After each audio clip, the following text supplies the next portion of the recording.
Well, hello, my name's Andy Merrick. I live in Interlochen, Michigan. I've owned my house for about 10 years.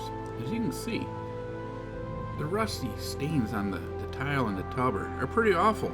No matter what I've done, I have not really been able to get them cleaned up. Until I tried Barkeeper's Friend. I had heard about it for years and just never really tried it. Now, over the years, I've tried CLR, I've tried some off-brand calcium lime and rust remover, I've tried Comet, I've tried a bunch of different cleaners and never really had the success I did from Barkeeper's Friend.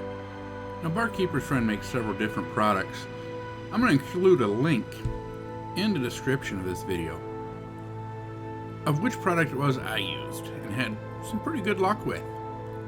If you use that link, I'll get a small commission from the sale, as well as anything else that you purchase from Amazon at that time. I do appreciate any support you can give me, and I look forward to seeing you on the other side of the lens.